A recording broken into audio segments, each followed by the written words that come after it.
नारद पराशर पुंडरीक व्यासम्बरीश सुख शौनक भीषवदल्लभान् रुक्मङ्गाधुर्जन वसिष्ठ विभीषणादीन् एतान्नहं परं भागवतान् नमामि। वंशकल्पतरुभयस्य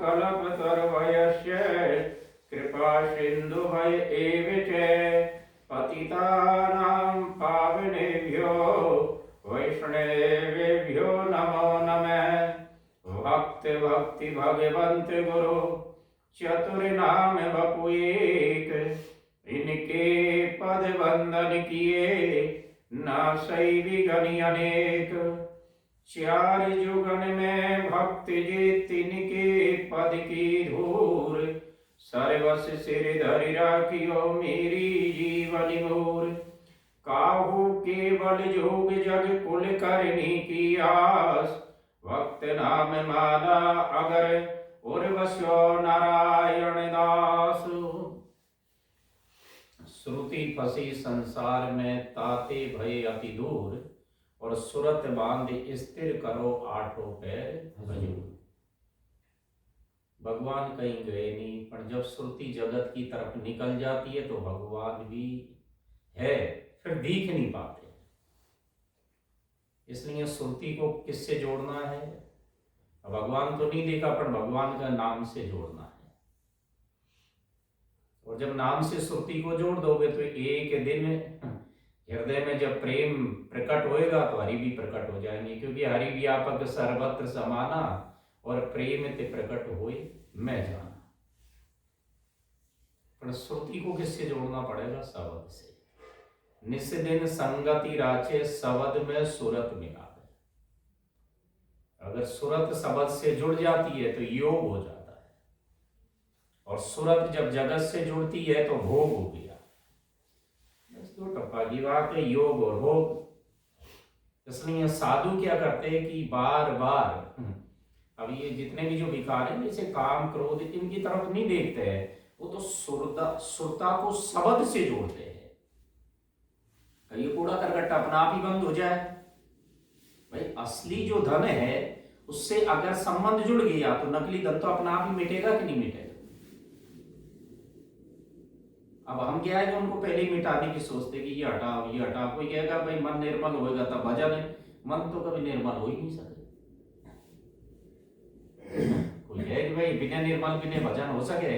या तो यह है कि भजन में लग जाओ बस, अपना आप ही निर्मल हो जाए। भाई लगना ही तो है, मूल बात तो लगना ही है। एक पूज्य महाराज जी बताते थे, भक्तमाली जी, भक्तमाली के सिद्धांत से, कि दो दोस्त थे। अब उन्होंने विचार किया कि हम श्री जगन्नाथ जी के दर्शन करने चले, क्योंकि जीवन तो जा रहा है और हर क्षण बड़ा भारी कीमती है। और ये ग्रस्त में जब से हम फंसे हैं तो कीच में है, तो कम से कम जगदीश जी के दर्शन करके मनुष्य जीवन का लाभ तो ले लेंगे। अब दोनों मित्रों ने शाम की योजना बना ली। अब जो दूसरा जो मित्र था ना, उसके रिश्तेदार रात में मिलने वाले आ गए। उसने कहा कि भाई अगर मैं तेरे संग जाऊंगा तो ये मेरे को कोसेंगे जीवन भर। उसने कहा भाई मुझे तो जाना है, आप चले तो ठीक, नहीं चले तो ठीक, पर चलो एक काम करना, ये 100 रुपए का प्रसाद आप जगदीश जी के छंडा देना। ले लिया, वो चल दिया। अब चलते चलते बीच में संत भगवानों की जमात मिल गई। अब जमात मिलने के बाद में उसके मन में मनोरथ एक अलग चीज होता है, इच्छा एक चीज होती है। इच्छा केवल भोग के लिए होती है।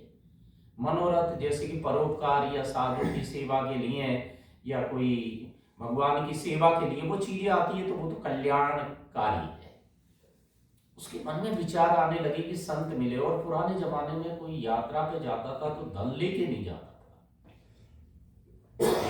क्योंकि प्रभु पे एक तो प्रभु विश्वास था, और मार्ग में जितने भी जो लोग मिलते थे नहीं, चाहे जगदीश जी के जाओ चाहे बद्री नारायण के जाओ, आपकी सेवा में लोग खड़े रहते थे। अब प्रभु विश्वास रहा नहीं, इसलिए धन को टटोलते हैं। प्रारब्ध पहले रचा फिर रचा शरीर, तुलसी चिंता क्यों करे, भजले सिर रघुवीर। अब वो चल दिया, 100 रुपये उसके मित्र ने दे दिया, भाई मेरी तरफ से आप जगदीश जी के प्रसाद चढ़ा देना। लगभग 20 किलोमीटर दूरी पे जगदीश जी थे, उससे पहले संतों की जमात मिल गई, उनके दर्शन किए। दर्शन करते ही वो गदगद हो गया कि वाह, संतों के दर्शन हो रहा, प्रसाद बन रहा है। अब मन में मनोरथ आया कि मैं इनकी सेवा कैसे करूं, अगर धन होता तो सेवा करता, मैं तो खाली हाथ आ गया। पर वो विचार करने लगा कि मेरे मित्र ने मुझे 100 रुपये दिए हैं, चलो 99 रुपये सेवा में लगा देता।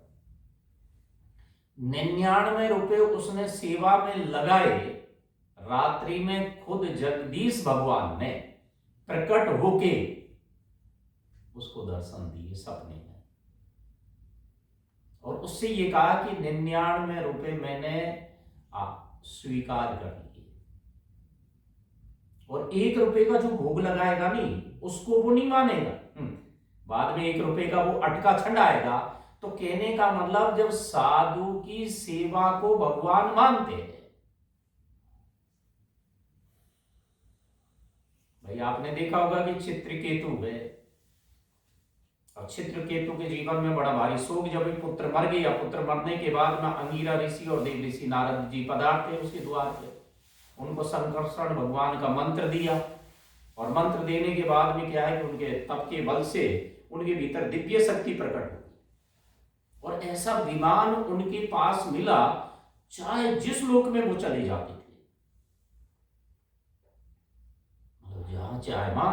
तो एक बार शंकर भगवान क्या है कि भगवती पार्वती को गोद में लेके मतलब ऋषियों के बीच में उपदेश दे रहे थे। 2 चीज होती है, एक पश्चाताप होता है, एक अहंकार होता है। अहंकार जब जीवन में आता नहीं तो दूसरे के दोष देखता है, और पश्चाताप जब जीवन में आता है तो अपने दोषों को देखता है, क्योंकि उस टाइम प्रकाश होता है उसके भीतर।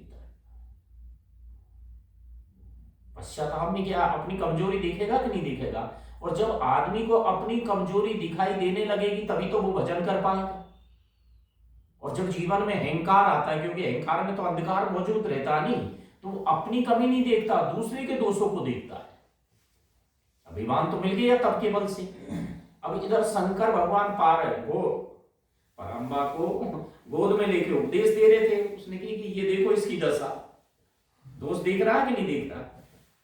अब चलो भोलेनाथ जी तो उसमें मस्त थे कहने में, अब पार्वती से सहन नहीं हुआ, उसने कहा कि तू राक्षस बन। तत्काल वो अपने विमान से उतरता है और माता जी के चरणों में उन्होंने साष्टांग दंडवत किया। उसने कि मैं श्राप मिटाने के लिए दंडोत नहीं कर रहा हूं, पर मेरे भीतर जो दोष दृष्टि आ गई नहीं, इसको मिटाने के लिए कर रहा हूं। श्राप तो आपका स्वीकार है मुझे। फिर वही वृत्तासुर राक्षस कहेगा, मतलब मैं आपका संग नहीं करना चाहता हूं, आपके जो दासों के जो दास है नहीं उनका संग मिले। दासानुदासो भक्तास्मि अहम हरे तव पादई के मूल्य, जो भी कहा है उसमें।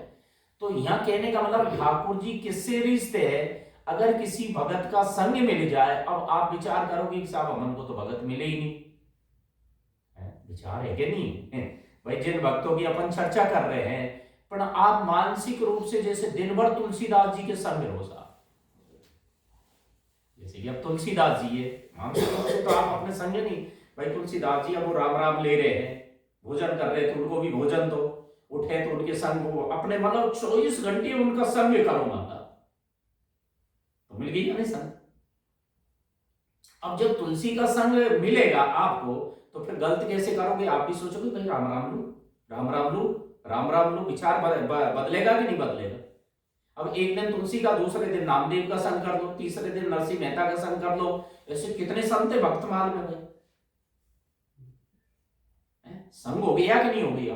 अब उनके संग करने से क्या होगा, उनका भजन फिर तुम्हारे पास आना चालू हो जाएगा। नहीं है मेरी भाषा समझ लो, वो जो भजन कर रहे हैं नहीं, भजन उन्होंने जो किया है, उनका भजन फिर तुम्हारे मन को छूने लग जाएगा। और जब उनका भजन मन को छूने लग जाएगा, जिस मन में विकार भरे पड़े हैं वो निर्मल होएगा कि नहीं होएगा? अब इससे तो सरल कोई उपाय नहीं हो सकता है। मतलब जब आप सोए तो उनको भी आसन लगाओ, ऐसे नहीं कि तुम नहीं सोगे, मतलब आप भोजन करें तो उनको भी थाली लगाओ, आप बैठे तो उनको भी बिठाओ, मतलब आप चले तो उनको भी संग में, मतलब 24 घंटे आपके संग रहना चाहिए। अगर 1 महीना कर ले तो जीवन के बहुत से विकार अपने आप ही जगह छोड़ छोड़ के चले जाए, क्योंकि आपके मन के तल पे कौन निवास करेगा? फिर तुलसी नाम। और आपने सुना का उसमें क्या दुआवली में, अंतर्यामी गर्भगत संत सुंदरी माय, तुलसी पूजे संत के तो दोनों ही पूजे जाए। क्योंकि भगवान के संग से तो दोष भी आ सकता है, पर भगत की संगति से दोष का निवारण हो जाता है। वृतासुर जैसे राक्षसी है जगदम्बा में दोष देखने लग गए, तो हमारी क्या ताकत? भगवान कृष्ण का जब जन्म हुआ है तो दुर्योधन ने दोष देखे कि नहीं देखे? खुद रावण कहता है ना उसके, क्या है मैं जानता हूं तुम राम की वो त्यागी त्यागी नहीं, अगुण अमान मातु पिता, कोई गुण तो थे नहीं, इसलिए पिताजी ने उनको वनवास दे दिया। और कहते हैं निर्लोभी एक सोने के हिरण के पीछे भग रहा है, तो दोस्त देख रहा कि नहीं देख रहा? तो कहने का मतलब अगर भगत का संग मिलेगा तो मां जीवन में निर्दोषता आती है। जब तो कहने की जो हरि प्राप्ति की आसो है तो हरि जन गुण गाए, न तर सुकृत भुजे बीज जो तो जन्म जन्म पछताए। वृंदावन के पास एक है कहाँ है इधर, कौन सी है? इधर उत्तर और पश्चिम दिशा में वृंदावन की, जिसमें नर नरवाहन रहता था, जो हित हरिवंश का शिष्य था, यमुना के पल्ली तरफ रहता था, चौहान वंशी का छत्री था। पर छत्री होने के कारण पहले क्या है कि उस जमाने में 500 साल पहले यमुना में जहाज चलते थे। वीर तो था ही, वीर होने के कारण इसने यवनों से भी लड़ाइयां लड़ी। अब लड़ाई लड़ने के बाद में क्या है कि वृंदावन का राजा यही था उस क्षेत्र का, और जितने भी जो जहाज आते थे नहीं तो लूटपाट करता था।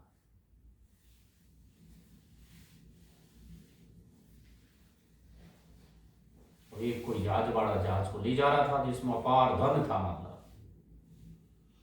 उस जहाज को उसके पास भी हजारों आदमी थे।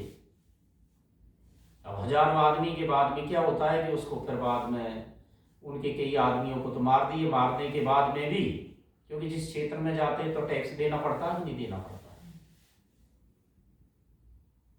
इसके पास मजबूत योद्धा थे, युद्ध हुआ, युद्ध में फिर बाद में कही गई उसकी सेना पराजित हो जाती, हजारों आदमी थे। और पराजित होने के बाद में जो जहाज को ले जाने वाला था उसकी 24 साल की अवस्था थी और धनी बहुत था।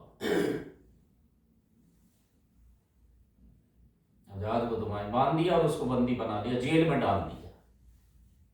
अब जेल में डालने के बाद में, जेल में तो दासी उसको टुकड़ा दी थी रोटी, जैसे कुत्ते को रोटी डाली जाए जैसे। अब वो विचार करने लगा, अब अपने परिवार की याद आने लगी कि मेरी घरवाली का क्या होगा, मेरे बेटे का क्या होगा। ममता तो होती है। और आज की रात के बाद में ये मुझे कभी भी फांसी के तख्ते पे चढ़ा सकता, मारेगा ये तो। जब आदमी के प्राण संकट में फंस जाते हैं तो कोई कोई युक्ति तो चाहिए।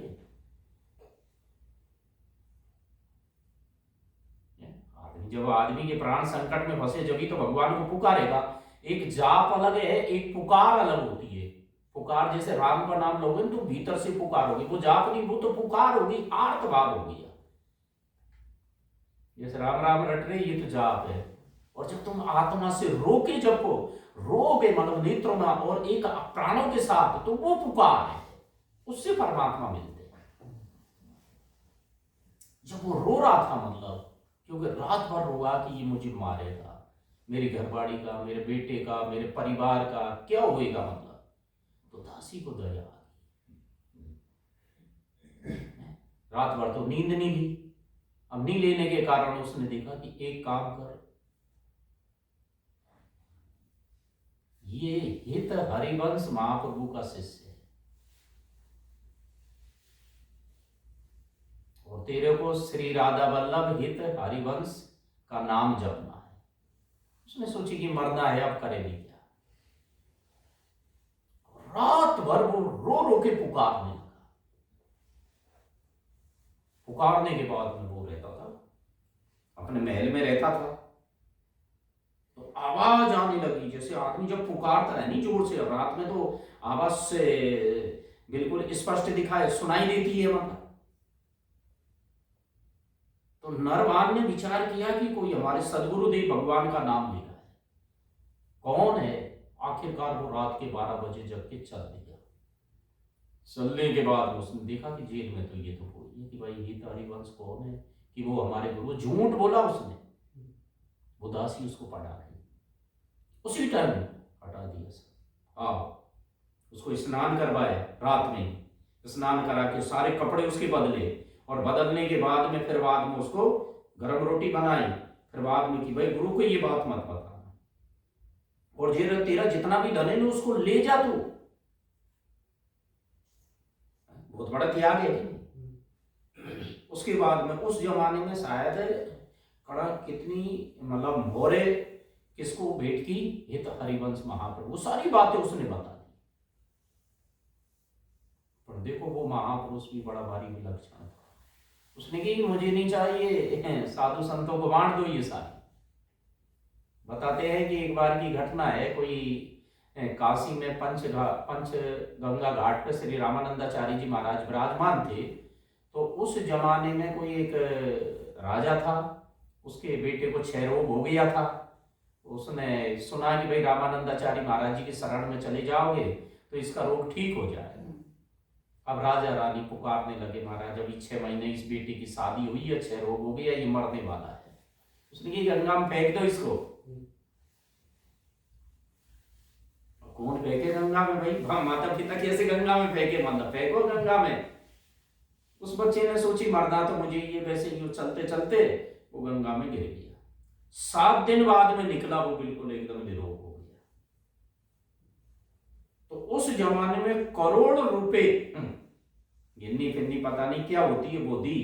रामानंदाचार्य जी ने देखा नहीं कि बांट दो सबको। अगर हल्का सा भी लोभ होता तो मर जाता कि नहीं मर जाता। पहले के साधुओं के पास एक विशेषता थी, लोभ उनको सपने में भी नहीं छूता था। अभी तो कहा नहीं, कामी क्रोधी लालची इनते भक्ति ने होए, और भक्ति करे कोई सूरमा तो जाति वर्ण को लिखोए। उन्होंने भी छुआ नहीं। फिर बाद में जब ये घटना उन्होंने सुनी, और जैसे ही नरवाहन आया उसको हृदय से लगा लिया और तत्काल भगवान के दर्शन करवा दिए। मतलब उस बात को, भगवान में सामर्थ्य नहीं, अगर भगत जब किसी के ऊपर कृपा कर देते हैं तो काम बनता कि नहीं। फिर तो उसकी चोरी फोरी जो भी ये सारी चीजें अपना आप ही छूट गई कि नहीं छूट गई। तो भगवान कृपा जीव पे करते हैं। इसलिए हमारा जो संबंध किससे होना चाहिए, भक्त से हो। और भक्तमाल में एक नहीं अनेक भक्त है भाई।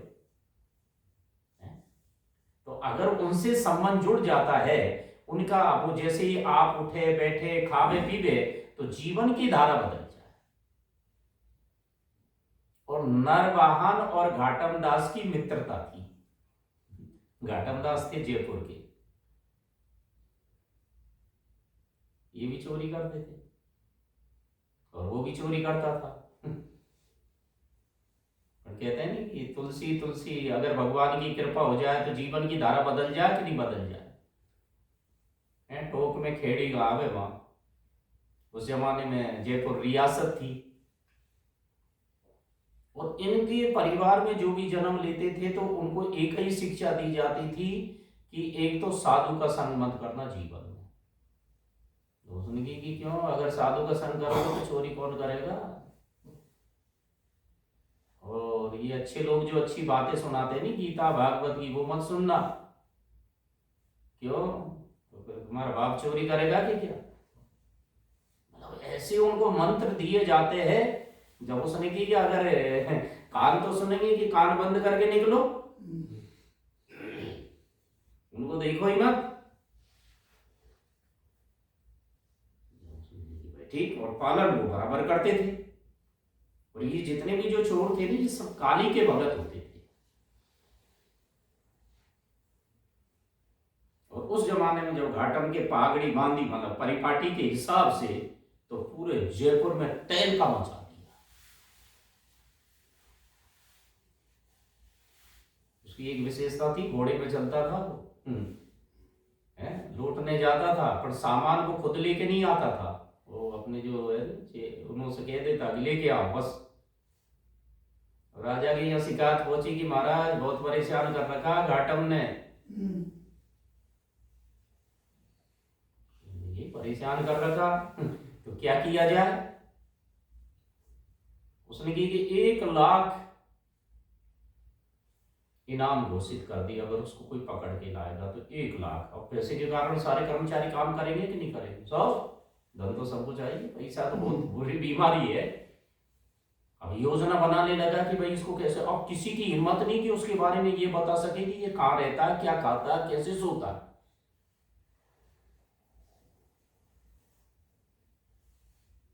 दो पर्वत थे, उनके बीच में वो रहता था। तो वो पुलिस के नहीं भेक बदल के रात्रि में, जैसे कि इस सर्दी का ही मौसम था, और सर्दी के मौसम लोग अगाड़े पे तापते कि नहीं तापते। वो पूछने लगे कि भाई यहाँ घाटम, और कौन बताए। और एक बूढ़ा ने कहा कि मेरा नाम मत लेना, नहीं तो जिंदा मार देगा मुझे।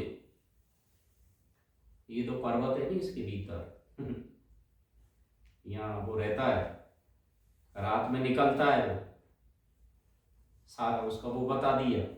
घोड़े पे चलता है, चोरी करने वो जाएगा, वो सामान नहीं लाएगा, वो तो घोड़े पे बैठ के आ जाएगा। थोड़ी बातें हुई, बातें होने के बाद में जब उसने की कि एक और विशेषता, वो काली का भगत है। तो सारी जहाँ छानबीन होगी, और कहाँ रहता है, क्या रहता है, सारी चीज का पता चल गया। और एक दिन मतलब क्या है कि वो कोई बाजार में काम के लिए जा रहा था। अब जाने के बाद में क्या होता है कि सत्संग जैसे साधु की कोई कुटिया नहीं, पहले पगडंडी सकड़ी होती थी, इधर भी उधर, वो निकल रहा था। अब निकलने के बाद में वो नल और दमयंती का चरित्र चल रहा है कि भाई देवताओं के क्या लक्षण होते। किसी जिज्ञासु ने प्रश्न किया कि महाराज मेरी जिज्ञासा है, देवता और मनुष्य में क्या अंतर है। उसने कहा कि देवताओं की छाया नहीं होती है, देवताओं की माला कुमलाती नहीं है, देवताओं के पैर जमीन में टिकते नहीं, थोड़े से ऊपर रहते हैं, देवताओं के पसीना नहीं आते हैं, देवताओं की आंखें नहीं झपकती है। ये सारे देवों के लक्षण बताए। उसने इतना सुना कि देवताओं की छाया नहीं होती है। अब कान है वो, क्या कान बंद करके तो आ रहा था, पर संयोग से उसी टाइम सूंड का कांटा लगा इतना, जो ऊपर से नीचे निकल गया कान से। जैसे ही वो निकाला, कान से उंगली हटाई और आवाज आई कि देवताओं की छाया नहीं होती है। वो पिताजी के वचन का आज पालन नहीं हो रहा, क्योंकि माता पिता गुरु प्रभु की वाणी बिना विचार करे सब जाने। बड़ा कष्ट हो रहा है कि यार ये तो बात भीतर मन में घर कर गई, अब करे क्या। अब केवल एक ही तो सत्संग की बात सुनी है, और ये जीवन को बदलेगी इसके। मतलब एक ही बात जीवन को बदलेगी। अब वो जो सिपाही है, अब वो प्लानिंग बना रहे कि अब इसको कैसे पकड़ा जाए।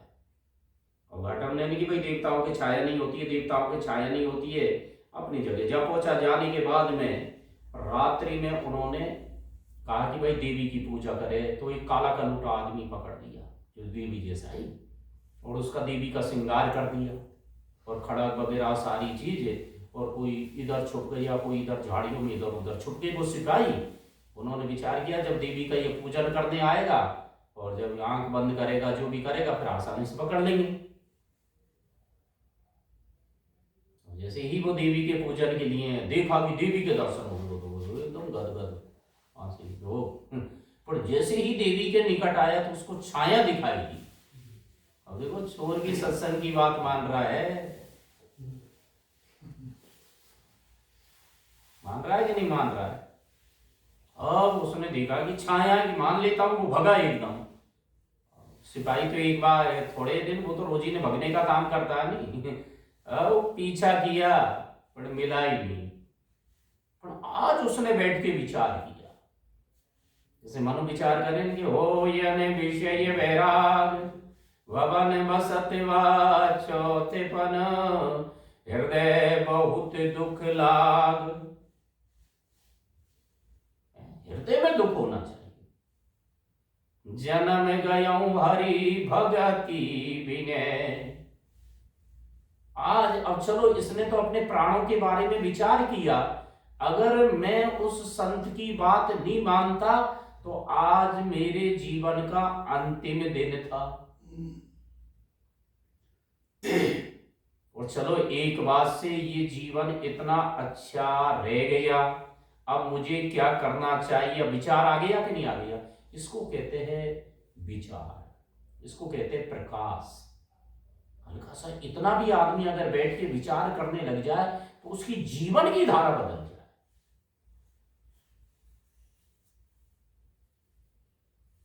बोध हो या होश में आया कि एक बात से तत्काल उसकी कुटिया में जा पहुंचा, उसको साष्टांग दंडवत करी। और साधुओं के पास युक्ति होती है, वो जितना करते हैं नहीं उतना ही बताते हैं।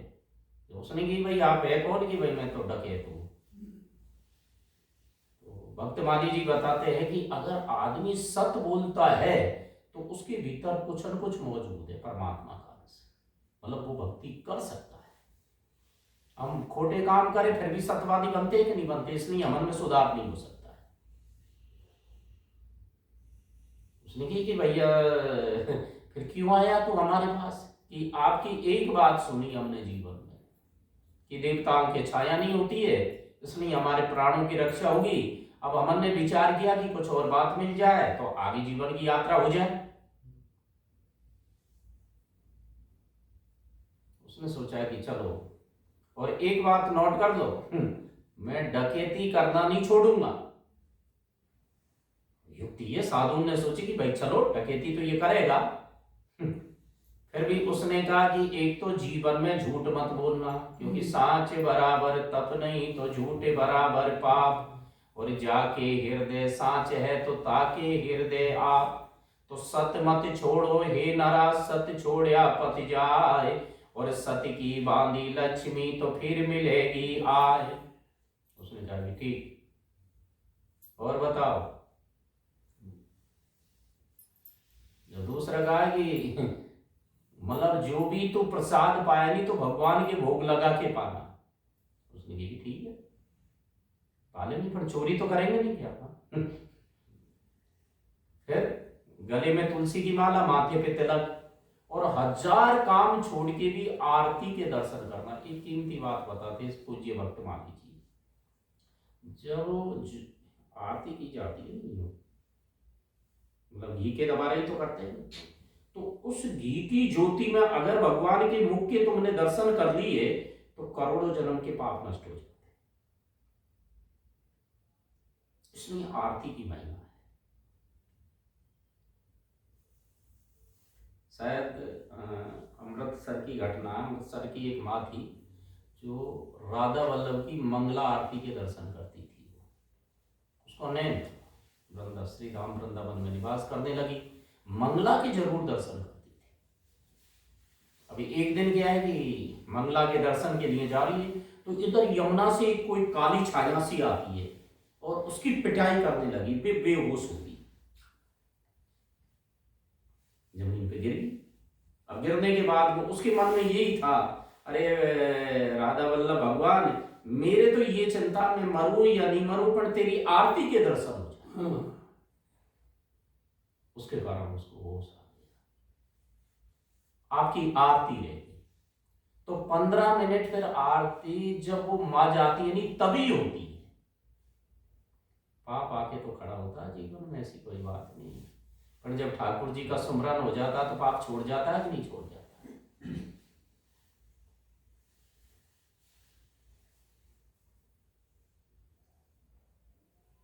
ठाकुर जी कृपा तो जरूर करते।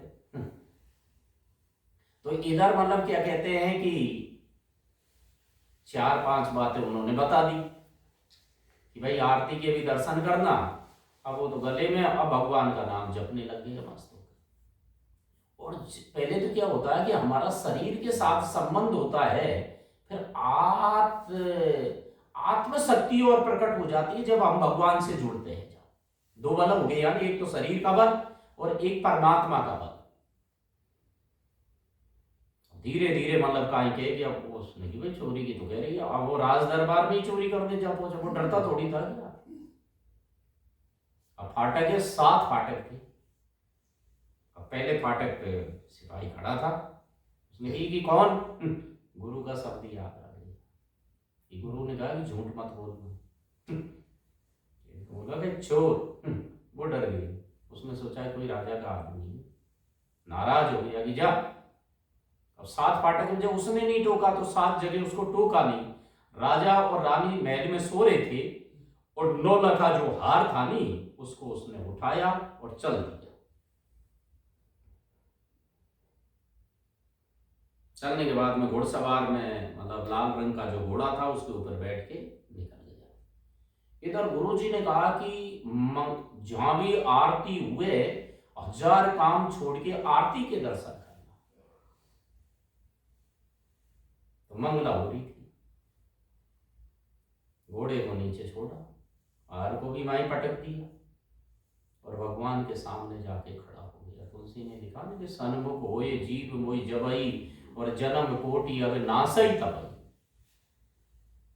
और दर्शन करते करते वो बताते थे कि घी की ज्योति में अगर भगवान की छवि को निरख लिया जाए तो तत्काल वो निर्दोष हो जाता है। इधर रानी पुकारने लगी मेरे हार की चोरी होगी। 9 लखा हार है। तड़पने लगी हूं। अब वो उनसे पूछा कि भाई कौन आया, कि अब वो तो सच अब झूठ कैसे बोले। घुड़सवार में गए तो घोड़ा भी गायब। अब घोड़ा गायब होने के बाद में मातो तहल का मच गया कि दौड़ो दौड़ो दौड़ो, घाटम घाटम घाटम। थोड़ी तो दूरी पहुंचा होगा, वो आरती के दर्शन करने लग गया। घोड़ा नीचे। उन्होंने कहा कि मिल तो गया, मंदिर में खड़ा भगवान की आरती के दर्शन करना है। दर्शन करने के बाद में जब नाबा जी लिखेंगे जो घोड़ी है नहीं उसका रंग बदल गया। जैसे ही वो घोड़ी के पास आया, इधर राजा के कर्मचारी खड़े, इधर वो, दास का हृदय बदल गया। अब वो दोष को नहीं छोड़ना चाहता। नहीं, आज वो दोष भगवान का इस चमत्कार को देख के मतलब मेरे लिए ठाकुर जी ने क्या नहीं किया। जब तो लिखा मंजन फल पे किए तत्काला, काक होए पिक बकम मराला, सुनिया चरज करे जन कोई, सतसंगति महिमा नहीं गोई, वाल्मीकि नारद घट जोनी, निज निज मुखनी कई निज होनी, जलचर थलचर नवचर नाना, जे जड़ चेतन जीव जहाना, मति की रति गति भूत भलाई, जे विजयी जतन जहां जो पाई, सो जानव सतसंग प्रभाव, लोकों वेदन आन पाओ, और बिनु सतसंग विवेकन होई। राम कृपा बिना सुनो हो गया कि नहीं हो गया। उसके नेत्रों से झर झर आंसू आने लगे घाटम दास जी के नेत्रों से। ले गए राजा की दीवार पर उसको। राजा भी जब इस घटना को राजा ने देखा कि भाई घोड़ा तो मेरा ही है, पर इसका रंग बदल गया, सफेद रंग का हो गया। राजा रानी उसके चरणों पे गिर गए और घाटम से कहा कि जितना तुझे धन चाहिए कि अब नहीं चाहिए, अब नहीं चाहिए। अब तो केवल एक ही धन है मेरे जीवन में, राम नाम रूपी धन। बदल गया सारा जीवन। मतलब गुरु वाणी का पालन करने से जीवन की यात्रा बदल गई कि नहीं बदल गई। अब कौन सा इसने तब किया आप बताओ। इसलिए यहाँ पे याद जी हो योगी अतीत पिता सो मेरो कछु काज नाही, हो योगी अतीत पिता सो मेरो कछु काज नाई, प्रीति पर तीति रीति मेरी मति हरी है। सारी जीवन की धारा बदल गई। जिस धन के लिए क्या क्या कर रहा था, मौत करता था, लोगों को लूटता था, आज सारा उसका जीवन का बदलाव आ गया।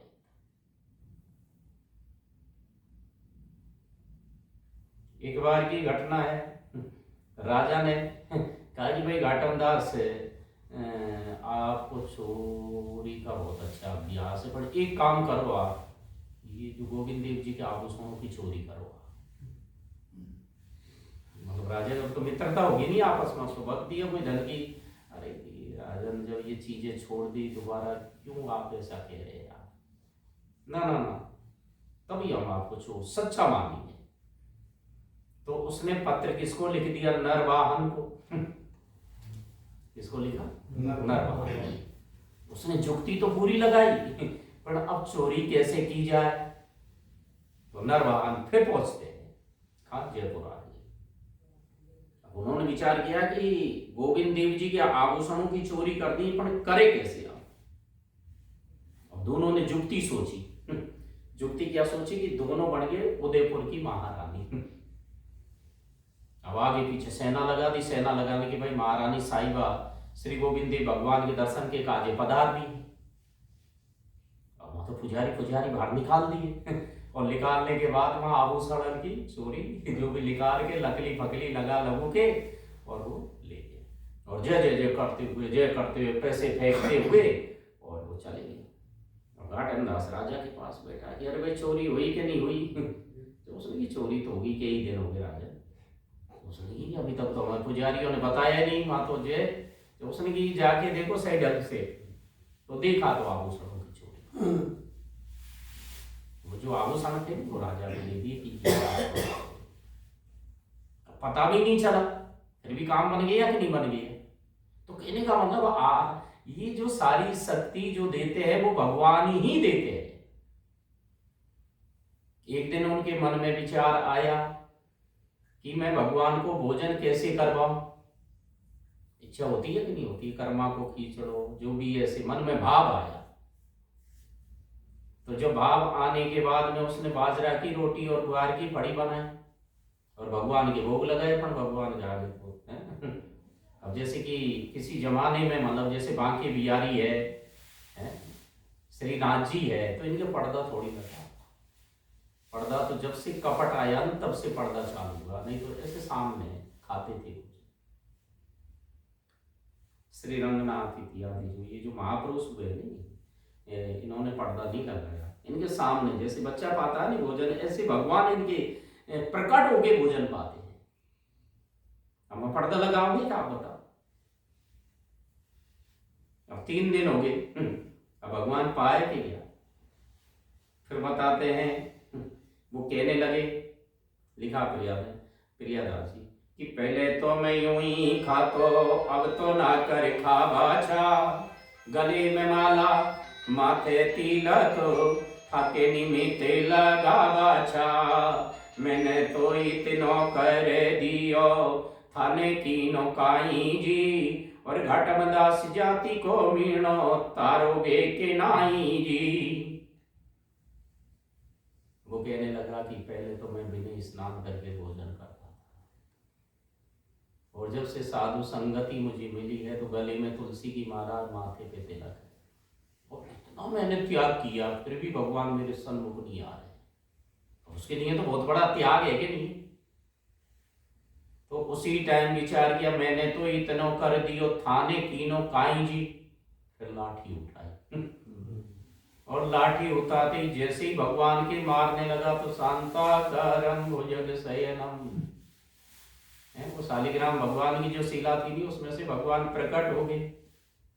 और प्रकट होने के बाद में बाजरा की रोटी और ग्वार की फड़ी खाने लगे। गीता के 15 दूसरा का 65 प्रसाद सर्व दुख का नाम।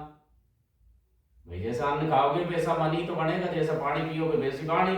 अब भगवान का प्रसाद पाओगे। अब ये जितने भी है नहीं अपन कपड़े फपड़े जो है सब जहरी तो है, तो अगर भगवान के भोग लगा दिया जाए तो ये सारी निर्दोषता जीवन में आ जाए।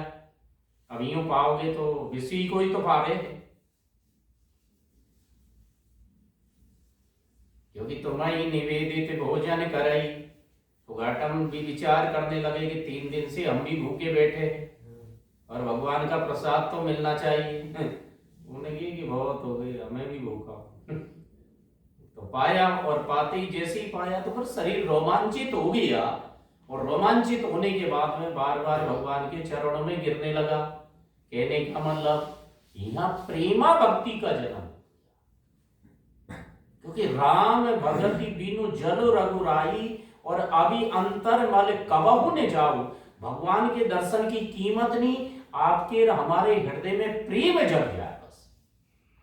अगर प्रेम है तो भगवान आएंगे कि नहीं आएंगे? आपने देखा होगा पुंडरीक जो भगत माता पिता की सेवा कर रहे थे, श्री विठलनाथ भगवान वहां जा पहुंचे, खुद कृष्ण भगवान और माता पिता के चरण सेवा कर रहे थे। नहीं, उसने कहा कि मैं आ गया। सेवा छोड़ के अगर भगवान की तरफ चले जाते हैं तब तो काम बिगड़ेगा कि नहीं बिगड़ेगा? उसने ईंट दी कि खड़ा रहे, तो भगवान यूं खड़े हो गए, कभी आप जाओगे यूं खड़े। आज भी विठलनाथ, विठलनाथ बिट का मतलब ईंट ही होता है, इसलिए विठलनाथ ही उसका नाम पड़ गया बाद में। और उसकी तरफ देखे नहीं, भगवान की तरफ। उसने कहा मैं जा रहा हूं, जा। अरे भाई, जब मैं माता पिता की सेवा करूंगा जब भी तो तू आएगा, और नहीं सेवा करूंगा तो अभी छोड़ के जाने वाला है। अगर हृदय में प्रेम है तो परमात्मा आएंगे कि नहीं आएंगे? और हृदय में से यदि प्रेम निकल गया तो फिर परमात्मा दोबारा कैसे लौट के आएंगे भाई?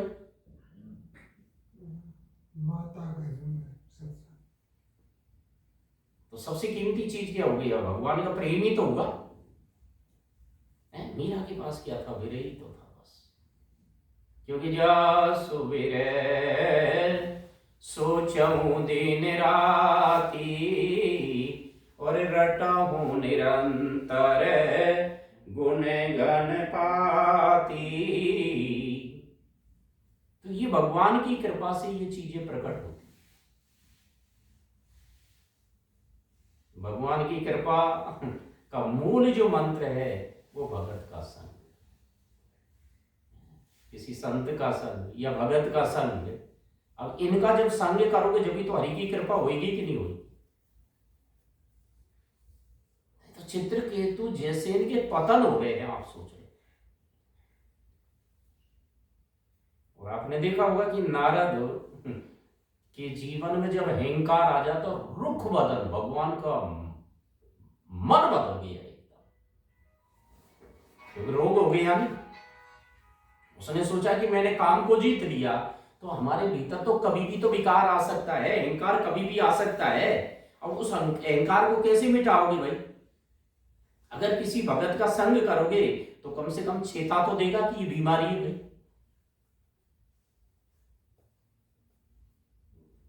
जबकि नारद किसका प्रिय नहीं है मतलब, पर जब शिव जी के पास पहुंचते हैं कि मैंने काम को, और शिव जी की जब बात शिव जी ने बहुत समझाया, पर जैसे ही विष्णु के पास पहुंचा तो रुक एकदम देख लिया कि ठीक। बच्चा जब रोगी हो जाता है तो माता पिता उदास हो जाते कि नहीं हो जाते? अब यहाँ भगवान विष्णु को पता चल गया कि मेरे भगत के रोग हो गए, एकदम रुख बदल बिल्कुल चेहरा बदल, क्योंकि अहंकार रूपी रोग आ गया। वो के लिए तो वो विश्व मोहिनी इतना लंबा चौड़ा नगर करना, ये करना, बंदर करना, ये करना, सारी लीला करेंगे कि नहीं करेंगे? क्योंकि औषधि देनी है, नारद जी की रखवाड़ी करनी है। जब दंडकारण्य वन में भगवान राम 14 साल का वनवास लेके, नारद जी के कारण ही तो है श्राप। जब ये चौपाई ना बोली जाती कि सदा करऊं अरे जिनकी रखवारी, और जिमी बालक राखई महतारी। जैसे महतारी बालक की रखवाड़ी करती है, वैसे ही मैं अपने भगत की रखवाड़ी करता हूं। अब ज्ञानी की कौन करेगा? भगत की तो भगवान कर सके। इसलिए यहाँ कहते हैं कि योगी अति तपिता सो मेरो कछु काज ना। इनमें तो कर्ता भाव है। मीरा कहती थी कि जोगी आया जोग करन को, तप करने सन्यासी, और साधु आया हरि भजन को, हमें वृंदावन के बासी। भजन का मतलब उसके भीतर मैं नहीं है। अगर मैं आ गया तो फिर भजन किस बात का बताओ। मतलब मैं गिरने के बाद में ही भजन चालू होता है। जिससे छोटे से बच्चे के भीतर मैं नहीं होता है, तभी तो माँ का दूध आता है कि नहीं आता। सृष्टि का नियम भी देखो, जिस बच्चे में मैं नहीं होता है तो माँ से अपना आप ही दूध प्रकट हो जाता। जब दूध प्रकट हो जाएगा तो भगवान प्रकट क्यों नहीं होंगे भाई।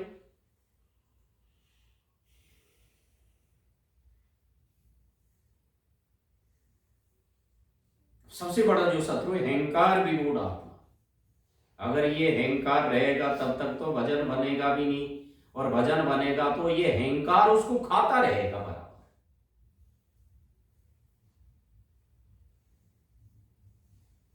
इसलिए मीरा कहती कि मनुआ राम नाम रस पीजे, तज कुसंग सतसंग बैठ नित, हरि चर्चा सुन लीजे। मनुआ राम नाम रस पीजे, काम क्रोध मद मोह लोभ को, ये विकार है। और जब तक ये है तब तक जगत है। काम क्रोध मद मोह लोभ को, चित से बहाए दीजे। मनुआ राम नाम रस पीजे। मीरा के प्रभु गिरधर नागर, मीरा के प्रभु गिरधर नागर, ताई के रंग में भीजे। मनुआ राम नाम रस पीजे। अब जब पियोगे तभी तो अमर होगे कि नहीं हो। कोई कोई इसको पी पाता है। तुलसी भी कहते हैं कि रे सट मना, अरे वो धूर्त मन राम रट। और जब भगवान का नाम जपेगा जब भी तो विकार छोड़ के जाएंगे। क्योंकि सबसे बड़ा जो शस्त्र है कलयुग में वो केवल भगवान नाम है। क्योंकि कलयुग केवल नाम ही आधारा, कलीन कर मन भगत विवेको, राम नाम अवलंबन एको। और श्री कबीरदास जी भी कहते हैं कि भक्ति विमुख धर्म सो अधर्म करि गायो, जोग यज्ञ व्रत दान भजन विन तुच्छ दिखायो। आपने सुना होगा श्री पद्मनाभ जी का नाम। पद्मनाभ जी को सरस्वती ने प्रकट होकर आशीर्वाद दिया कि त्रिलोकी में तुझे कोई पराजित नहीं कर सकता। पद्मनाभ जी, जिसके लिए छप्पा लिखा नाभाजी ने, कबीर कृपा से परम तत्व, पद्मनाभ पर चोलयो। हाँ जी, पद्मनाभ पर चोलयो। साधु जी महानिधि मंत्र, नाम ही सेवा पूजा। साधु जी जप तप तीरथ नाम, नाम बिन और न दूजा। साधु जी नाम प्रीत नाम बैर, नाम कई नामी बोले। साधु जी नाम अजामिल साकी, नाम बंधन से खोले। राम निकट नाम अधिक रघुनाथ से, राम निकट हन मते कयो। हाँ जी, राम निकट हन मते कयो। कबीर कृपा ते परम तत्व, पद्मनाभ पर चोलयो। हाँ जी, पद्मनाभ पर चोलयो। उनके पीछे हजारों गाड़ियां चलती थी और काशी में जा पहुंची। वैसे भी बड़ा लंबा चौड़ा, जैसे कुंभ का मेला लगे नहीं ऐसे, ओ बड़े भारी सेवक खड़े हैं। पद्मनाभ जी का खलबली मच की काशी में। और उनको पता है कि पद्मनाभ जी के आगे कोई टिक भी नहीं पाएगा शास्त्रार्थ में। अब सब मिलके खा गए विश्वनाथ भगवान के द्वार पे। कि महाराज पद्मनाभ जी आए हैं और हम शास्त्रार्थ उससे कर नहीं सकते हैं, तो उसने की कि घबरा मत, कबीर के पास भेज दो। कबीर के पास पद्मनाभ जी से कहा कि देखो ये तो काशी नगरी है, इसमें बड़े बड़े विद्वान बैठे हुए हैं, हमारे गुरु कबीरदास जी, अगर उससे तुम हारोगे जीतोगे, वो हार गया तो काशी हार गई, वो जीत गए तो काशी जीत गई, बस। उसने कहा ठीक, अब अहंकारी है नहीं, मतलब विद्या जो पढ़ी जाती है तो उसका तो अहंकार आता है कि नहीं आता, पर विद्या पढ़ने का फल क्या है कि विवेक होना चाहिए, और विवेक का फल क्या है, सत्य असत्य का बोध होना चाहिए। सत्य क्या है कि भगवान के भजन में लग जाए, वही तो पढ़ाई है। क्योंकि सब मत करो खगनायकिया, और करहि राम पद पंकज निया, राम भजन बिनु सुनऊ खगेसा, और मिटहि जीवन केरि कलेसा। वो तो अकड़ के कबीर के पास गया, जब उसने की मेरे शास्त्रार्थ करो, जो उन्होंने की मैं नहीं करता। विद्वानों ने कहा कि महाराज विश्वनाथ जी का हुक्म है, जो मसीह कागज छुओ नहीं, कि भाई मैं तो कोई पढ़ा लिखा तो हूं नहीं। उसने कही कि भाई मेरे को तो पट्टा चाहिए, पढ़ा लिखा हो या नहीं हो, वो तो भाषा ही ऐसी बोलेगा नहीं, कुछ प्रश्न पूछो मेरे से, आप तो लिखे दे दो बस। महात्मा तो महात्मा ही है, और कबीर तो उलट भाषी बोले हैं नहीं, और उलट भाषी तो उसकी बड़ी खतरनाक है। बोले को चीटी चाली सासरे नौ मन काजल लाए, हाथी लियो गोद मेरे ऊंट रही लिटकाए, अंडा था तब बोल तारे बच्चा बोलत नाय, सट दर्शनी संशय पड़ी जीव को सूझे नाय, पहले दही जमाइए पीछे धुइए गाय, और बछड़ा बाका पेट मेरे माखन हाट बिकाए, पहले मैं जन्मिया पीछे भाई, और धूमधाम से बाबो जन्म्यो पीछे मोरी माई। अब काई समझे वो पंडित, एक अचंबो हमने देखियो गधा के दो सींग, एक अचंबो हमने देखियो गधा के दो सींग, और गले में रस्सी डाली खींचे अर्जुन भीम, एक अचंबो हमने देखियो कुआं में लागी आग, कीचो कांदो जल गई और मछली खेले फाग, एक अचंबो हमने देखियो बंदर दुए गाय, दूध दही तो अपने खाए माखन बनारस जाए। तो वो कबीर की उलट वासी प्रसिद्ध है कि नहीं है? गीता में एक श्लोक है, मूल मद ऐसा के मस्वतम प्रारुरभ्यम छंदांसी यस्य पर्णानि यस्तम वेद से वेद विधि, उलट वासी।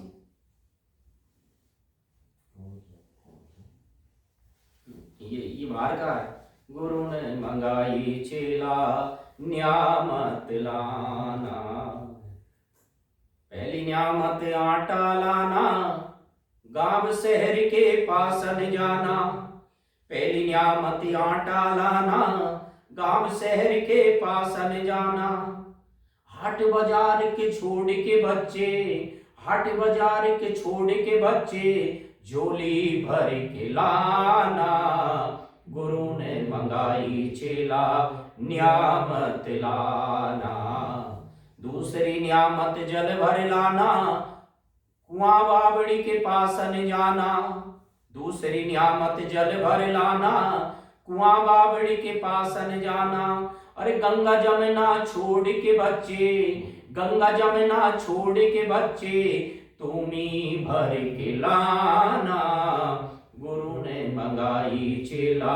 न्यामत लाना, तीसरी न्यामत लकड़ी लाना, वन बिहड़ के पास न जाना, तीसरी न्यामत लकड़ी लाना, वन बिहड़ के पास न जाना, और गीली सूखी छोड़ के बच्चे, गीली सूखी छोड़ के बच्चे, गट्ठर बांध के लाना, गुरु ने मंगाई चेला न्यामत लाना, चौथी न्यामत कलिया लाना, जीव जंतु के पास न जाना, चौथी न्यामत कलिया लाना, जीव जंतु के पास न जाना, और जिंदा मुर्दा छोड़ के बच्चे, हंडिया भर के लाना, गुरु ने मंगाई चेला न्यामत। उलट बांसी,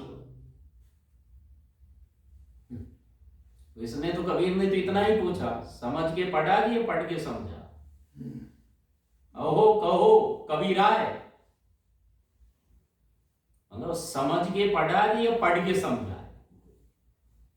अरे समझ के कोई चीज को अपन समझे, जैसे कि सुखदेव भगवान ने मां के पेट में सारी चीजों को समझ लिया,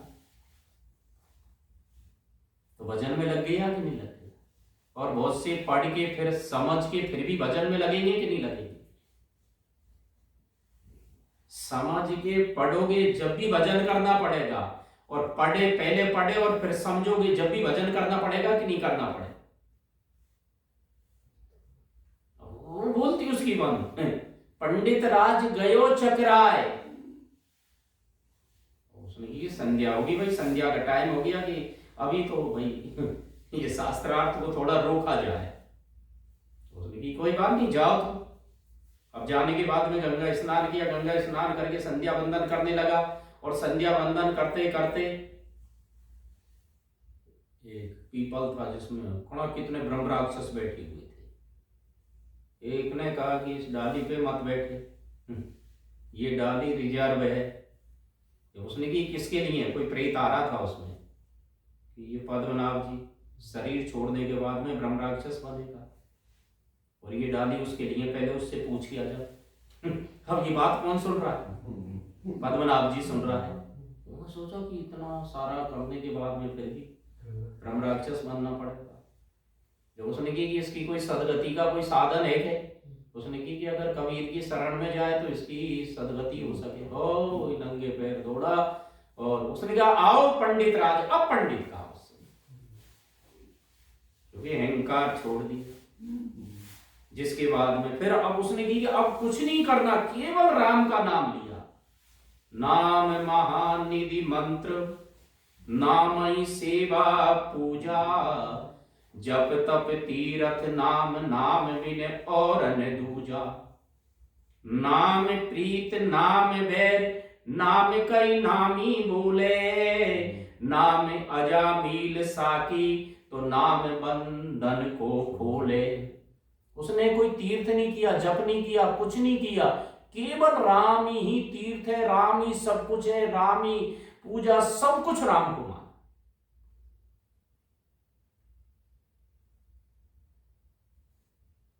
अब एक बार की घटना, वो गुरु महाराज जी के लिए एक जल कलश लेने जाते तो एक कोई आदमी को कुष्ठ रोग हो गया, और कुष्ठ रोग भी ऐसा जैसे अग्नि में जले नहीं, ऐसा सेठ था। कुष्ठ रोग होने के बाद में मतलब क्या है कि वो बड़ा भारी परेशान। जब ज्यादा परेशान होने लगा तो मैत्राणी भी को मोंडो नहीं देख पहुंचा कि अरे इसका कोड़ी है। उसने किया इसकी भी तो मेरा मरना ही ठीक है, सब लोग मेरे से नफरत करे। तो उसने विचार किया कि अब तो मैं गंगा में कूद के मरूंगा। लोगों ने समझाया भाई अधोगति, अरे अधोगति में तो जा रहा हूं, यहाँ की जो मैत्राणी भी मेरे मुंह को देख के ही झाड़ू को क्या करूंगा ऐसे जीवन को जी के मैं, मतलब जब भी जग जा रहा हूं दुख नाना, सबसे कठिन जाति अपमाना, वैसे ही दुनिया में गल्ला दुख है। तो एक शिला बांध रखी थी, उसी टाइम श्री पद्मनाभ जी भी जा रहे थे। उसने देखा कि लोगों बड़े भारी भीड़ हो रही है भाई, लोग समझा रहे ये जा पहुंचे वहां कि भाई क्या बात है। उसने की आप गंगा में कूदो और 3 बार राम का नाम ले लो। कहती बिल्कुल सरी कंचन जैसा हो गया उसका। फिर कबीर के पास आया, उसने की अभी तो तेरे नाम की महिमा नहीं जा रही, ये तो नामाभास से ही हो जाता है भाई। जैसे सूर्य निकला नहीं और सूर्य का जैसे ही आभास होने लगता है तो अंधकार मिट जाता है कि नहीं मिट जाता? इस पे दृष्टांत देते थे भक्त माली जी समय, इसका देते थे राजा दशरथ का। आपको पता राजा दशरथ शिकार करता था और शब्द वेदी बाण की विद्या उसके पास थी। श्रवण कुमार अपने माता पिता को तीर्थ यात्रा करवा रहा था। रात्रि में सरजू के तट पे वो रुका हुआ था। रात्रि में उनके माता पिता को प्यास लगी। उसने कही कि बेटा मन को बहुत प्यास लग रही है, पानी लिया। अंधेरा था, तूमी लेके वो जाता है। राजा दशरथ शिकार की तलाश में था, और जैसे ही उसने पानी को डुबोया, डब डब की आवाज आई, एकदम हो ऐसी आवाज आई, तो राजा दशरथ ने बाण छोड़ दिया। और जो बाण मारता है ना, वो शिकार को जरूर जाके देखता है। तो वो किसकी छाती में लगा? श्रवण कुमार की छाती में। बाण भीतर घुस गया। राजा दशरथ जा पहुंचे, जाने के बाद मुझसे की कि मैं तो मरने वाला हूं, पर मेरे माता पिता अंधा अंधी है, उद्दालक और चंद्रभागा, उन्हें आप जल पिला देना, और आप एक काम करो, ये बाण को निकालो, बाण निकलते ही मैं मरूंगा, और मैं तो श्राप तुझे दूंगा नहीं राजा। जैसे ही उसने बाण को निकाला, उसने अपने प्राण छोड़ दिए। वो ले गया, बहुत देरी होगी थी। उन्होंने पूछा कि सारी, पानी तो पिलाया नहीं, पर उसने बता दी सारी बातें। अपने बेटे को लेके आ जा, चिता बनाई, चिता संस्कार किया। उसी टाइम जब इसकी ये जो हत्या लग जाती है, सारा शरीर काला हो गया राजा दशरथ। और राजमहल में कैसे जाए? तो गुरु नैमिषारण्य में तप कर रहे थे, वो जंगल में चले गए। इनका जो बेटा वामदेव था ना, वामदेव वो था, उसने 6 बार राम का नाम लुभाया, बिल्कुल शरीर यूं ही हो गया। फिर वशिष्ठ आया, इसलिए अंतिम में जब नाम राजा दशरथ जब शरीर छोड़ेगा नहीं, तो 6 बार नाम लेगा, राम राम कही राम कही, राम कही राम, 6 बार नाम लेके, क्योंकि उनको पता है कि राम की महिमा विशेष है। कितनी बार लेगा? 6 बार। आंखों से देखी है नहीं, मतलब शरीर एकदम काला पड़ा है, और फिर बाद में चलो उसको श्राप दे दिया। कोई कहते कि भाई निषाद बन जा, कोई कहता कच्छप बन जा, कुछ भी हो जा, मतलब कि भाई आपने भगवान के नाम की, तो नाम की तो विशेष महिमा। या कबीरदास जी ने कहा कि नामाबाद से ही काम हो जाता है, इसलिए अभी और भजन कर, और भजन कर। पद्मनाभ जी, नाम की महिमा को तो कोई जान भी नहीं सकता है। श्री भक्तमाली जी अजामिल का उदाहरण देते थे इसमें भी लिखा, छप्पे में भी आपने देखा होगा कि अजामिल त्रिकाल संध्या करने वाला ब्राह्मण था, कन्नौज का था। त्रिकाल संध्या, सदाचारी था, वेद पाठी था, मंत्रों का ज्ञाता और था, माता पिता का बड़ा भारी भगत था, मतलब जितनी भी शास्त्र की जो भी मर्यादा, सबका पालन करने वाला आदमी था। एक दिन जंगल में माता पिता ये देव की अर्चना के लिए फूल लकड़ी लेने के लिए गया, एक वेश्या को देखा, बस उससे उसका जीवन बिगड़ गया। किसी शूद्र के साथ वेश्या रमण कर रही थी। रमण करने के बाद में उस दृश्य को, अब वो पूरा वेद का ज्ञान नहीं, अब फैल हो गया पूरा, खुद अपने आप को खूब समझा गए। पर बताते हैं कि जब आदमी गलत मार्ग पे पैर रखता है, तो उसके भीतर पूर्व जन्म के जितने भी जो संस्कार है नहीं, उसी क्षण प्रकट हो जाते हैं, आदि हो जाते हैं, पूरी तरफ से उसको घेर देते हैं। मतलब रात भर वो विचार करे, विचार करने के बाद में फिर वो ही नारी का चिंतन बार बार हुए, और ये दुर्दशा होगी। आखिरकार उस वेश्या के पास जा पहुंचा, उसको धन दे के अपने द्वार पे लेके आ गया। पिता की संपत्ति उसने सारी, जो भी कर्म करने चाहिए, कथा तो आप लोगों को पता ही है, वो स्थिति पैदा होगी। अब उसका खान पीन सब बदल गया। पर भगवान की जब जीव के ऊपर कृपा होती है, तो संतों की जमात आई, मस्करे बैठे हुए थे कि हाँ अजामिल बहुत बड़ा भगत है। संतों की मंडली जा पहुंची। अब जाने के बाद में उसकी जो घरवाली जो वेश्या थी नहीं, वो तो शिकार के लिए जंगल में निकल गया था। तो उन्होंने कहा कि भैया अजामिल भगत है कि क्या?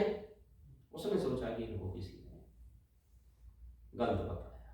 पर जैसे ही उसने संत के दर्शन किए, उसका भी कोई पुण्य उदय हो गया। उसने माथा टेका किया, बैठो। अब अजामिल तो वो क्या है कि हिरण वगैरह मार के ला रहा था। घरवाड़ी ने कहा कि ये बाल्टी, ब्राह्मण तो था, संस्कार तो उसमें पहले ही थे। तो पहले क्या टकसारी महात्मा क्या करते थे, जैसे तुम कुआं पे स्नान करने जाएंगे नहीं, तो पूरे गीले कपड़े से आते थे, घर पे आके वस्त्र बदलते थे, क्योंकि बीच में कुछ और भी तो हो जाते हैं नहीं ऐसे ही। तो सारा गीला कपड़ा वगैरह उसने की ठाकुर जी की पूजा करेगा, फिर अपन को दंडोत करने आएगा। तो उसने वस्त्र वगैरह बदल के फिर वो रोने लगा जोर से। तो संतों का हृदय तो सरल ही होता है। सब चीज उसकी जानने के बाद में कहा कि इस घरवाले के जो बच्चा है उसका नाम नारायण रख देना। तो वो नारायण पुकारा तो भगवान के पार्षद आ जाते हैं, इधर यम के आते हैं, आपको कथान का तो पता ही है।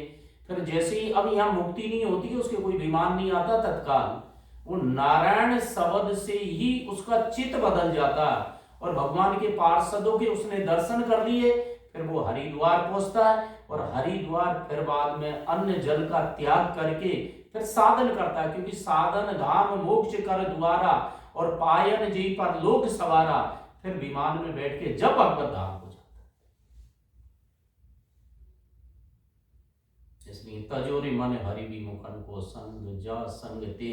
और आज सबसे खतरनाक को संग हो गया। आप जहां भी बैठोगे पर चर्चा के अलावा कुछ नहीं, सब लोग इसी में लग रहे हैं। अपना लक्ष्य तो भूल गए कि नहीं भूल गए? तेरी मेरी ओ ऐसी ऐसी बातें करेंगे, मतलब अब वहां क्या आदमी जग पाए।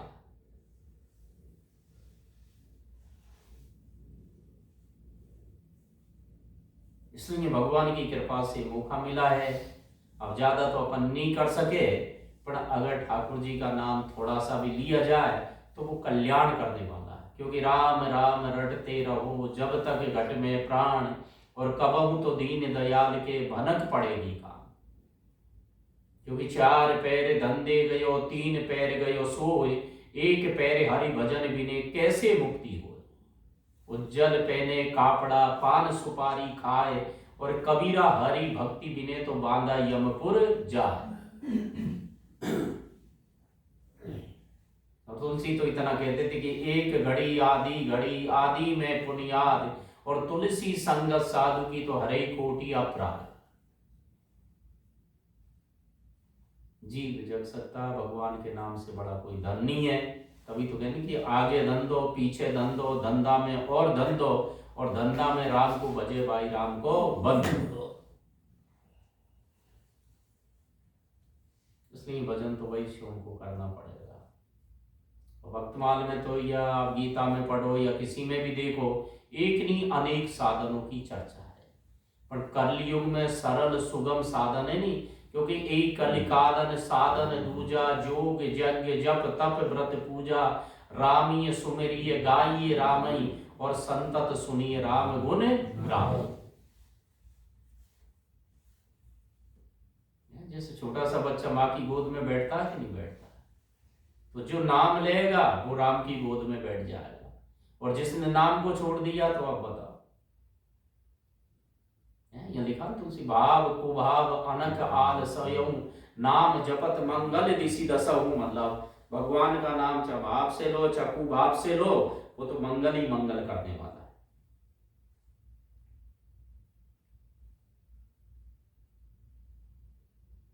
ये है भाई बातें। तो ये भजन कौन सो गावा?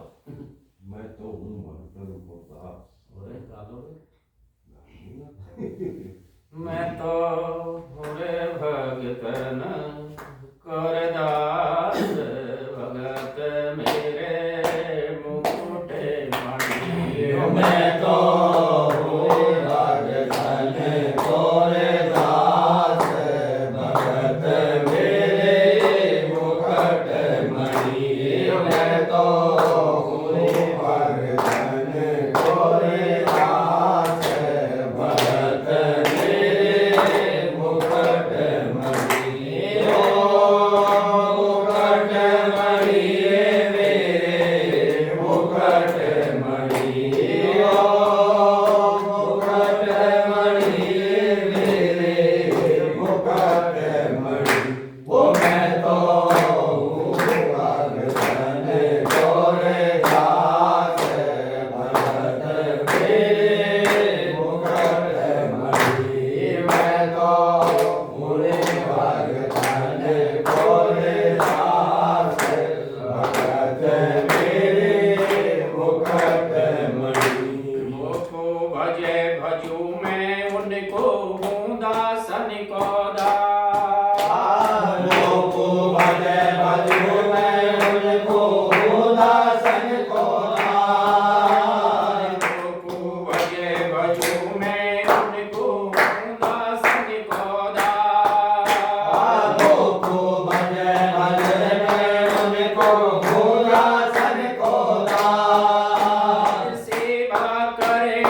करूं मैं सेवा सेवा करे करूं मैं सेवा सेवा करे करूं मैं सेवा हो साचो विश्वास बोलो नहीं तो फिर बैठे हो सेवा करे करूं मैं सेवा हो साचो विश्वास सेवा करे करूं मैं सेवा हो साचो विश्वास सेवा करे करूं मैं सेवा हो साचो विश्वास सेवा करे करूं मैं सेवा हो साचो विश्वास यही तो मेरे मन में ठनी रे मैं तो हुए भगतन तोरे दास भगत मेरे मुकुट मणि मैं तो हुए भगतन तोरे दास भगत मेरे मुकुट मणि ओ मुकुट मणि रे मेरे मुकुट मणि ओ मुकुट मणि रे मेरे मुकुट मणि ओ मैं तो हुए भगतन तोरे दास भगत मेरे मुकुट मणि मैं तो हुए भगतन तोरे दास भगत मेरे मुकुट मणि झूठा खाऊं गले लगाऊं नहीं जात को ध्यान झूठा खाऊं गले लगाऊं नहीं जाति को ध्यान झूठा खाऊं गले लगाऊं नहीं जात को ध्यान झूठा खाऊं गले लगाऊं नहीं जाति को ध्यान आचार्य विचार करूं नहीं देखूं देखूं प्रेम समान आचार विचार करूं नहीं देखूं देखूं प्रेम समान आचार्य विचार करूं नहीं देखूं देखूं प्रेम समान आचार विचार करूं नहीं देखूं देखूं प्रेम समान भगत हित नारी बड़ी मैं तो हुए भगतन कोरे दास भगत मेरे मुकुट मणि मैं तो हुए भगतन कोरे दास भगत मेरे मुकुट मणि ओ मुकुट मणि रे मेरे मुकुट मणि ओ मुकुट मणि रे मेरे मुकुट मणि ओ मैं तो हुए भगतन तोरे दास भगत मेरे मुकुट मणि मैं तो हुए भगतन तोरे दास भगत मेरे मुकुट मणि पग चापू और सहज बिछाऊं नौकर बनो रे हजार पग चापू और सहज बिछाऊं नौकर बनो हजार पग चापू और सहज बिछाऊं नौकर बनो रे हजार पग चापू और सहज बिछाऊं नौकर बनो हजार आगो बैल बनो रे गढ़ बारो बिन तन चारत बार आगू बैल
मणि ओ मैं तो हूँ भाग्य धन गोरे नाथ भगत मेरे मुकुट मणि मैं तो हूँ भाग्य धन गोरे नाथ भगत मेरे मुकुट मणि बिनो परण विसारे भगत को पूरो परण निभाऊं अपनो परण विसार भगत को पूरो परण निभाऊं बिनो परण विसारे भगत को पूरो परण निभाऊं अपनो परण विसार भगत को पूरो परण निभाऊं साधु जाचक बनूं कहे सो पीछे तो बिक जाऊं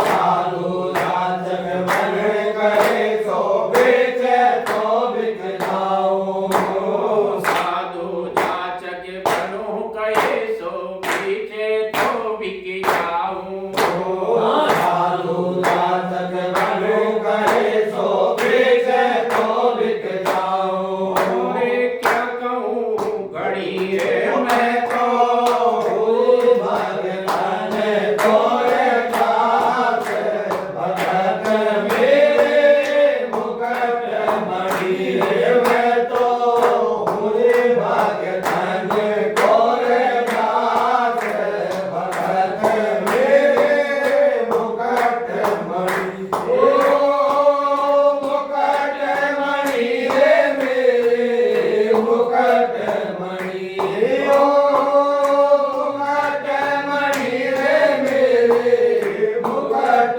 मणि ओ मैं तो हूँ भाग्य धन गोरे दास भगत मेरे मुकुट मणि मैं तो हूँ भाग्य धन गोरे दास भगत मेरे मुकुट मणि गरुड़ छोड़ बैकुंठ त्याग के नंगे पावन दाऊं गरुड़ छोड़ बैकुंठ त्याग के नंगे पावन गाऊं गरुड़ छोड़ बैकुंठ त्याग के नंगे पावन दाऊं गरुड़ छोड़ बैकुंठ त्याग के नंगे पावन गाऊं राजा भीड़ पड़े भगतों पे ताता दौड़ो जाऊं राजा भीड़ पड़ी भगतों पे टाटा दौड़ो जाऊं राजा भीड़ पड़े भगतन पे ताता दौड़ो जाऊं राजा भीड़ पड़ी भगतन पे टाटा दौड़ो जाऊं खबर नहीं करूँ अपनी मैं तो हूँ भगतन गोरे दास भगत मेरे मुकुट मणि मैं तो हूँ भगतन गोरे दास भगत मेरे मुकुट मणि ओ मुकुट मणि रे मेरे मुकुट मणि ओ मुकुट मणि रे मेरे मुकुट मणि ओ मैं तो हूँ भगतन गोरे दास भगत मेरे मुकुट मणि मैं तो हूँ भगतन गोरे दास भगत मेरे मुकुट मणि जो कोई भक्ति करे कपट से उसको भी अपनाऊं जो कोई भक्ति करे कपट से उसको भी अपनाओ जो कोई भक्ति करे कपट से उसको भी अपनाऊं जो कोई भक्ति करे कपट से उसको भी अपनाओ राम नाम और दंड भेद से सीधे रास्ते लाऊं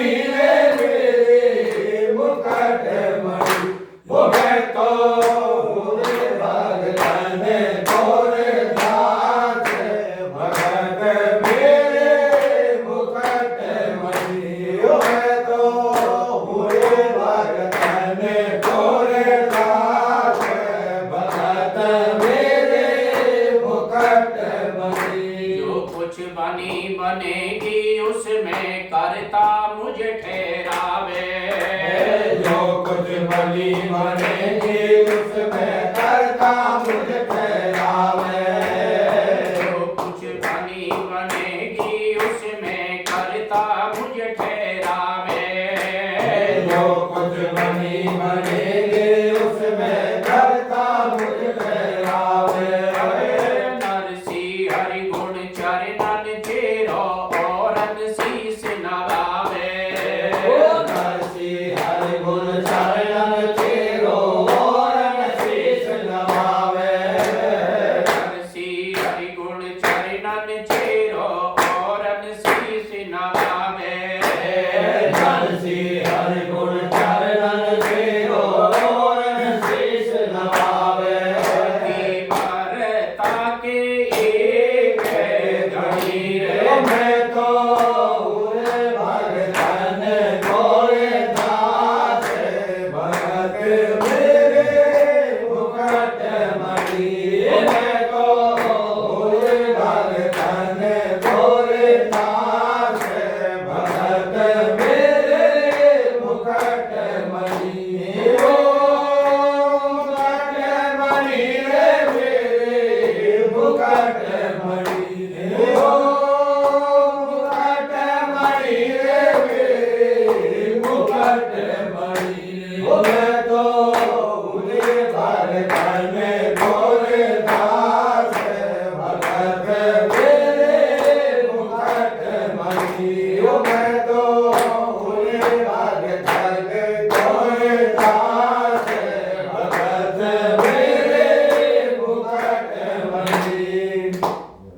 भगतन को दास भगत मेरे मुकुट बोला तो काव दिन हाथ लगाई दूंगी मत फोड़े दही की मटकी, बोला तो दिन हाथ लगाए दूंगी मत फोड़े दही की मटकी, तो दिन हाथ लगाए दूंगी मत फोड़े दही की मटकी, मत फोड़े दही की मटकी, मत फोड़े दही की मटकी, मत फोड़े दही की मटकी, मत फोड़े दही की मटकी, कोई खाओ दिन हाथ लगाए दूंगी मत फोड़े दही की मटकी, कोई खाओ दिन हाथ लगाए दूंगी मत फोड़े दही की मटकी।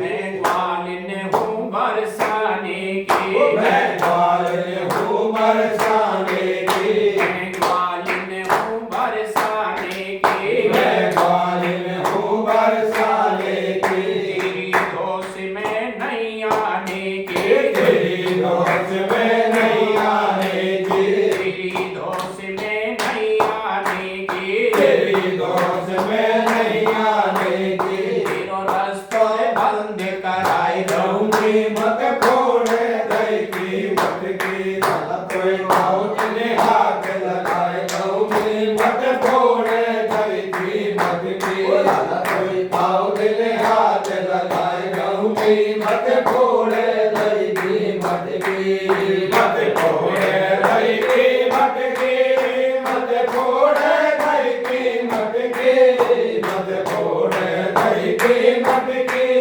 मत फोड़े दही की मटकी, खाओ दिन हाथ लगाए दूंगी मत फोड़े दही की मटकी, कोई खाओ दिन हाथ लगाए दूंगी मत फोड़े दही की मटकी।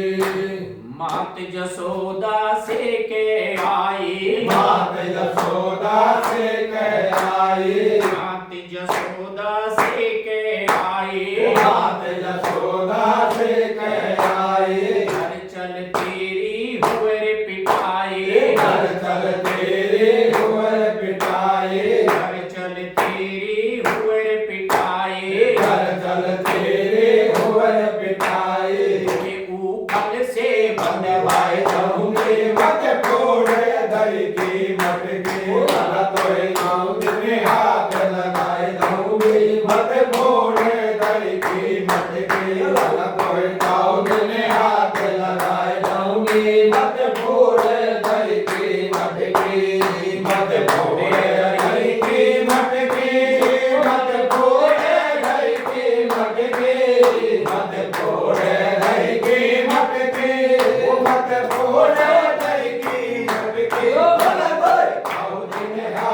लगाए जाऊंगी मत खोले दही की मटकी दादा कोई पाँव बिन हाथ लगाए जाऊंगी मत खोले दही की मटकी एक कमरिया काली तू पे एक कमरिया काली तो पे एक कमरिया काली तू पे एक कमरिया काली तो पे रतन जड़ते हैं भूषण रूपे रतन जड़ते हैं भूषण को पे रतन जड़ते हैं भूषण रूपे रतन जड़ते हैं भूषण को पे तो चोरी तो ये लगाए लगाए जाऊंगी मत खोले दही की मटकी दादा कोई पाँव बिन हाथ लगाए जाऊंगी मत खोले दही की मटकी दादा कोई पाँव बिन हाथ लगाए जाऊंगी मत खोले दही की मटकी मत खोले दही की मटकी मत खोले दही की मटकी मत खोले दही की मटकी मत खोले दही की मटकी तुझे पाँव बिन हाथ लगाए जाऊंगी मत खोले दही की मटकी दादा तुझे पाँव बिन हाथ लगाए जाऊंगी मत खोले दही की मटकी एकं भूषण गिर गयो नाला एक भूषण गिर गयो लाला एकं भूषण गिर गयो नाला एक भूषण गिर गयो लाला बंदे फिरेंगे सब ही ग्वाला बंदे फिरेंगे सब ही ग्वाला बंदे फिरेंगे सब ही ग्वाला बंदे फिरेंगे सब ही ग्वाला जेल में बंद कराए जाऊंगी मत खोले दही की मटकी दादा कोई झील में बंद कराए जाऊंगी मत खोले दही की मटकी कोई पाँव बिन हाथ लगाए जाऊंगी मत खोले दही की मटकी मत खोले दही की मटकी मत खोले दही की मटकी मत खोले दही की मटकी मत खोले दही की मटकी दादा कोई पाँव बिन हाथ लगाए जाऊंगी मत खोले दही की मटकी दादा कोई पाँव बिन हाथ लगाए जाऊंगी मत खोले दही की मटकी मेरी तेरी प्रीत पुरानी मेरी तेरी प्रीत पुरानी मेरी तेरी प्रीत पुरानी मेरी तेरी प्रीत पुरानी मोहन तुम नाही पहचानी मोहन तुम नाही पहचानी मोहन तुम नाही पहचानी मोहन तुम नाही पहचानी नैना बीच बसाई जाऊंगी मत खोले दही की मटकी कोई नैना बीच बसाए जाऊंगी मत खोले दही की मटकी कोई पाँव बिन हाथ लगाए जाऊंगी मत खोले दही की मटकी कोई पाँव बिन हाथ लगाए जाऊंगी मत खोले दही की मटकी मत खोले दही की मटकी मत खोले दही की मटकी मत खोले दही की मटकी मत खोले दही की मटकी पाँव बिन हाथ लगाए जाऊंगी मत खोले दही की मटकी पाँव बिन हाथ लगाए जाऊंगी मत खोले दही की मटकी जय बद्री विशाल नटवर नागरिया जय बद्री विशाल नटवर नागरिया जय बद्री विशाल नटवर नागरिया जय बद्री विशाल नटवर नागरिया ओ नटवर नागरिया के गिरधर नागरिया नटवर नागरिया गिरधर नागरिया नटवर नागरिया के गिरधर नागरिया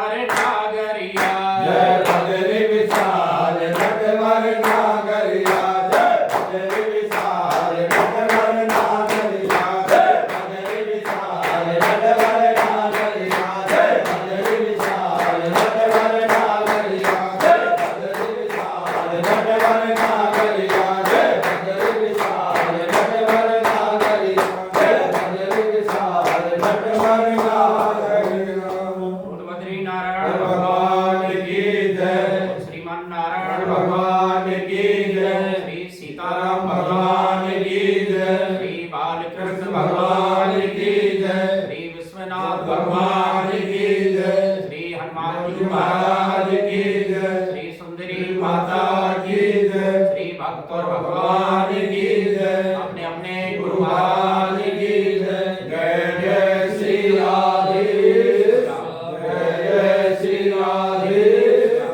जय जय श्री राधे हर हर महादेव हर हर महादेव हर हर महादेव श्री वो डब्बू ले ले मैं भंडारों से प्रसाद है भाई सब अरे, हाँ